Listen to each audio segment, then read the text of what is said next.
புதுவை உலா நேயர்களுக்கு என் அன்பான வணக்கம். நான் உங்கள் கலாவிசு, புதுச்சேரியிலிருந்து.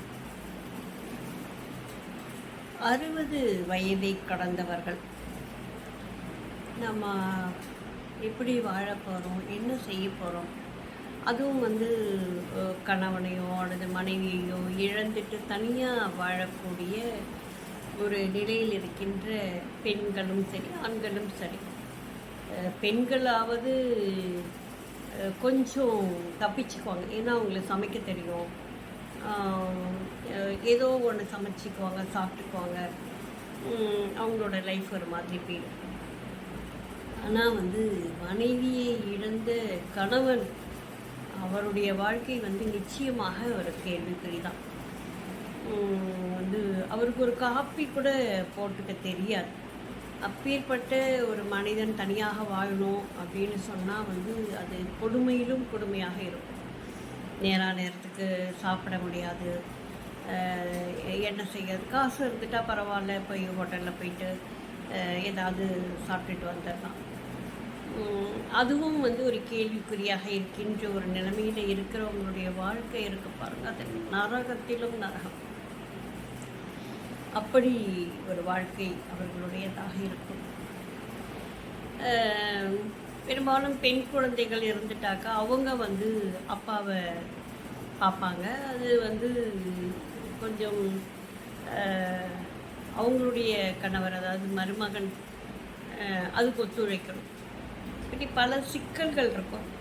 அதனாலேயே ஆண்கள் ரொம்ப துவண்டு போயிடுவாங்க. பெண்களுக்கும் கூட அதே மாதிரி ஒரு நிலைமை தான். சாப்பாடு தான் அவங்களே சமைச்சு சாப்பிட்டுக்கலாம். ஆனால்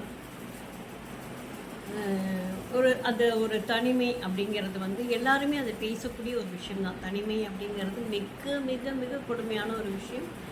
அதை இல்லைன்னா சொல்ல முடியாது. இதை எப்படி நம்ம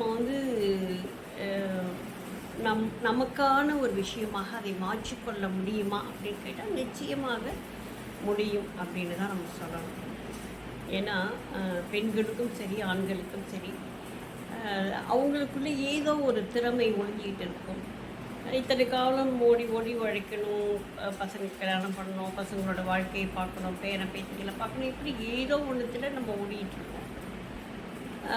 60 அல்லது 65 70 என்று வந்துவிட்ட பிறகு அப்போயாவது நம்மளை பற்றி யோசிக்கணும் அப்படின்னு நான் நினைக்கிறேன். நம்மக்கிட்ட என்ன திறமை இருக்குது, அல்லது நமக்கு என்ன பிடிக்கும். ஒரு தோட்டம் வைக்க பிடிக்கும், செடிகள் வளர்க்க பிடிக்கும் அப்படின்னா அதில் கவனம் செலுத்தலாம். அல்லது ஏதோ ஒரு நாய்க்குட்டியை வாங்கி வளர்த்துக்கணும், ஒரு பூனை வளர்க்கலாம், அல்லது மீன் தொட்டி வாங்கி வச்சு அதில் மீன்களை வளர்க்கலாம். இப்படி தன்னுடைய கவனத்தை வேறு எதுலையாவது திசை திருப்பி தன்னுடைய நேரத்தை, பொழுதை அதில் கழிக்கிறதுக்கு முயற்சி பண்ணலாம். தன்னுடைய மனதை எப்போதும் கொஞ்சம் இளமையாக வைத்து கொண்டோம் அப்படின்னு சொன்னாக்கா, நம்முடைய இளமை காலத்தில் என்னென்ன செஞ்சோம், நம்ம என்ன பண்ணோம், என்ன செஞ்சோம், எங்கே ஓடினோம், எங்கே ஓடி வந்தோம், எப்படி நம்மளுடைய சோதனைகளை கடந்து அதை வெற்றியாக மாற்றினோம், எப்படிலாம் கஷ்டப்பட்டோம், ஸோ எல்லாவற்றையுமே நினைத்து பார்க்கலாம். பழைய நண்பர்களை தேடி போய் பேசலாம், அல்லது புதிய நண்பர்களை உருவாக்கி கொள்ளலாம். கடற்கரைக்கு போகலாம், ஒரு கோவிலுக்கு போகலாம். இப்படி நிறைய விஷயங்களில் நம்மளுடைய கவனத்தை திசை திருப்பலாம். எழுத ஆசைப்படுகிறவர்கள் எழுதலாம். எழுத்து அப்படிங்கிறது மிக மிக மிக ஒரு ஆறுதலான ஒரு விஷயம். நம்மை வேறு ஒரு உலகத்துக்கு கொண்டுட்டு போகக்கூடிய ஒரு விஷயம். அதே மாதிரி படிப்பு, கையில் எதெல்லாம் கிடைக்குதோ அதையெல்லாம் படிக்கலாம். ஒரு லைப்ரரிக்கு போகலாம், அங்கே போய் புத்தகங்கள் எடுத்து வச்சு படிக்கலாம்.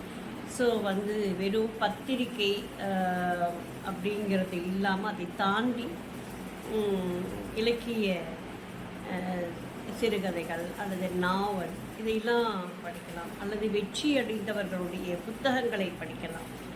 இந்த மாதிரிலாம் நம்ம கொஞ்சம் நம்மளை திசை திருப்பி கொண்டோம் அப்படின்னு சொன்னால் நம்மளுடைய வாழ்க்கையும் கொஞ்சம் சுகமாக அல்லது ஒரு சுவாரஸ்யமாக மாறக்கூடும்.